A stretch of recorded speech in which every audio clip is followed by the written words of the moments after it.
Hello అండి, అందరికీ నమస్కారం. ఇక ఈరోజు వీడియో కంటెంట్లోకి వస్తే ఆఫ్టర్ రిటైర్మెంట్ మనకి స్టెబుల్ ఇన్కమ్ కోసం ఏ స్కీమ్ బెటర్ అని మాట్లాడుకుందాం. Welcome to Gopi vlogs. నేను మీ గోపి.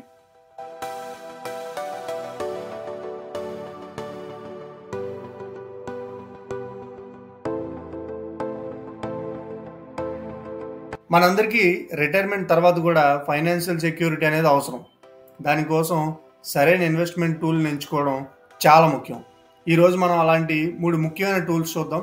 అవే పీపీఎఫ్, ఈపీఎఫ్ అండ్ ఎన్పిఎస్. ఇక ఫస్ట్ది ఇందులో పీపీఎఫ్ కోసం చూస్తే, పీపీఎఫ్ అనేది గవర్నమెంట్ బ్యాక్డ్ స్కీమ్.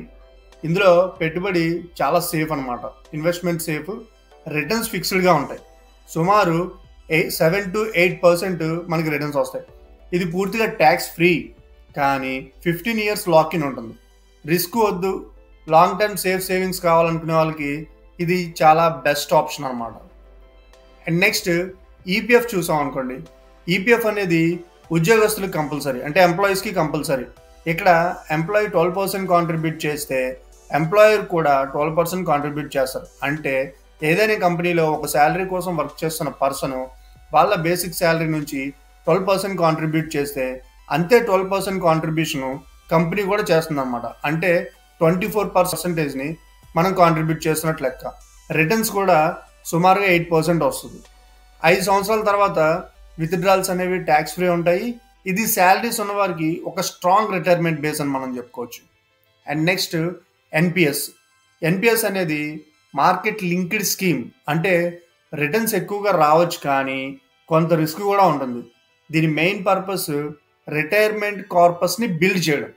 దీని ద్వారా అదనంగా ఒక 50,000 ట్యాక్స్ డిడక్షన్ కూడా వస్తుంది. అయితే 60% మాత్రమే ట్యాక్స్ ఫ్రీ ఉంటుంది. మిగతా 40% యాన్యుటీ ట్యాక్సిబుల్ అవుతుంది అన్నమాట. ఇప్పుడు ఒక క్విక్ కంపారిజన్ చూద్దాం. PPF and EPF safe options అనమాట. ట్యాక్స్ బెనిఫిట్స్ కూడా బాగున్నాయి. బట్ ఎన్పిఎస్ మాత్రం హయ్యర్ గ్రోత్ పొటెన్షియల్ కలిగి ఉంటుంది, కానీ కొంత రిస్క్ అయితే ఉంటుంది. లాకింగ్ టర్మ్ కూడా చాలా డిఫరెంట్గా ఉంటుంది అనమాట. ఇక్కడ మనం ట్రిపుల్ అనే ఒక ట్యాక్స్ బెనిఫిట్ కాలంలో రికార్డులో ట్రిపుల్ అని చూసాం కదా. ట్రిపుల్ అంటే ఏంటంటే ఎగ్జంప్షన్ అనమాట. అంటే దీని అర్థం కాంట్రిబ్యూషన్ ఎగ్జంప్షన్, ఇంట్రెస్ట్ ఎగ్జంప్షన్, అలాగే మెచ్యూరిటీ కూడా ఎగ్జంప్షన్. అంటే మనం ఏదైతే క్యాపిటల్ ఇన్వెస్ట్మెంట్ పెడతామో దానికి ట్యాక్స్ ఏమి ఉండదు. మనం దాని మీద నుంచి తీసుకున్న రిటర్న్స్ మీద ట్యాక్స్ ఏమీ ఉండదు. ఆఫ్టర్ మెచ్యూరిటీ పీరియడ్ అయిపోయిన తర్వాత మనకి లంసమ్ అమౌంట్ వస్తుంది కదా, ఆ అమౌంట్ మీద కూడా ఎలాంటి ట్యాక్స్ ఉండదు. దీన్ని ట్యాక్స్ బెనిఫిట్స్లో ట్రిపుల్ కాంట్రిబ్యూషన్ ట్యాక్స్ బెనిఫిట్స్ అంటారు అన్నమాట. రైట్, ఇప్పుడు మనం ప్రోస్ అండ్ కాన్స్ చూద్దాం. ప్రతి స్కీమ్కి ప్రోస్ అండ్ కాన్స్ ఉంటాయి, అది సర్వసాధారణం కదా. పీపీఎఫ్ చాలా సేఫ్, ఆయన లాక్ ఇన్ ఎక్కువ.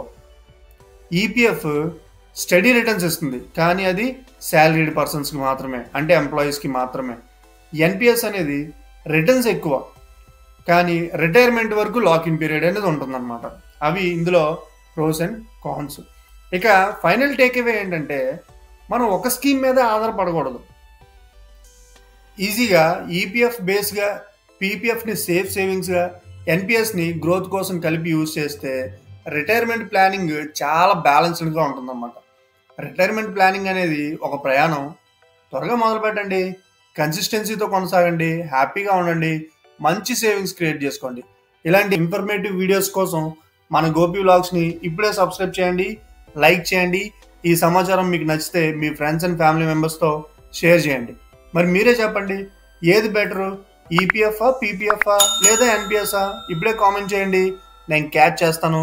నేను మీ గోపి, సైనింగ్ ఆఫ్.